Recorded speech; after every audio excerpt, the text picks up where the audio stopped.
राधे राधे। इस वीडियो में हम चर्चा करेंगे भाद्रपद मास की शुक्ल पक्ष की एकादशी, जिसे पद्मा एकादशी के नाम से जाना जाता है।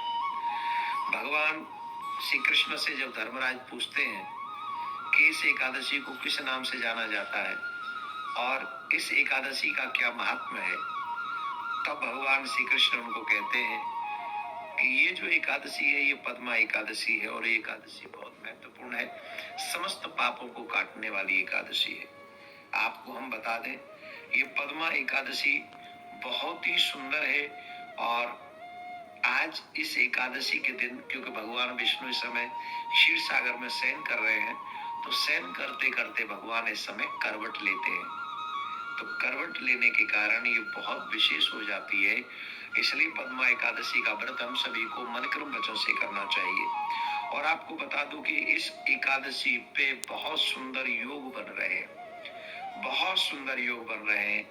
चार सुंदर सुंदर योग इस समय प्राप्त हो रहे हैं इस पद्मा एकादशी में। पहला आयुष्मान योग बन रहा है, दूसरा रवि योग बन रहा है, तीसरा त्रिपुष्कर योग बन रहा है और चौथा सौभाग्य योग बन रहा है, जिसके कारण और भी महत्वपूर्ण ये एकादशी हो जाती है।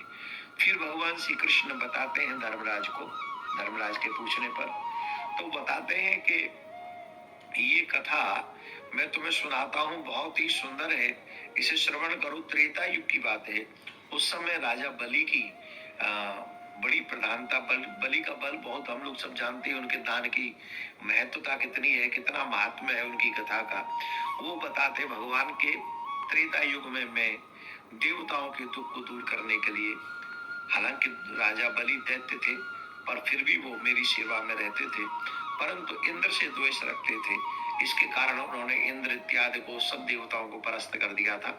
परंतु जब परास्त हो गए, फिर देवता मेरे पास आएंगे। बृहस्पति जी के कहने पर फिर मैं वामन रूप बनाकर गया और वामन रूप बनाकर जब मैं गया तो बहुत बहुत बहुत ही समर्पित होकर उन्होंने कहा कि आप हमसे जो वरदान मांगा, जो भी मांगेंगे हम आपको देंगे। तो मैंने उनसे ज्यादा नहीं, बस 3 पग भूमि मांगी थी। और 3 पग भूमि जब नापने का समय आया तो भगवान कहते हैं कि उस समय मैंने अपने स्वरूप को बहुत बहुत बहुत बढ़ा दिया था। इतना बढ़ा दिया था कि सारा का सारा उसका जो राज्य था वो 2 ही पग में समाप्त हो गया, 2 ही पग में सारा समाप्त हो गया था। फिर राजा ने कहा कि 2 ही पग हुए, तो फिर उसने अपने आप को भी समर्पित कर दिया। ये कथा हम लोगों ने कई बार कथा में सुनी है, भागवत में सुनी है। तो इस कथा को भगवान ने बताया कि राजा बलि का ये त्रेता युग का दृष्टांत है, ये कथा है। तो हम सबको इस व्रत की कथा का बहुत बड़ा पुण्य, बहुत बड़ा मिलता है। हे युधिष्ठिर, जो विधि पूर्वक इस कथा को श्रवण करता है, एकादशी का व्रत करता है, वे सब पापों से मुक्त होकर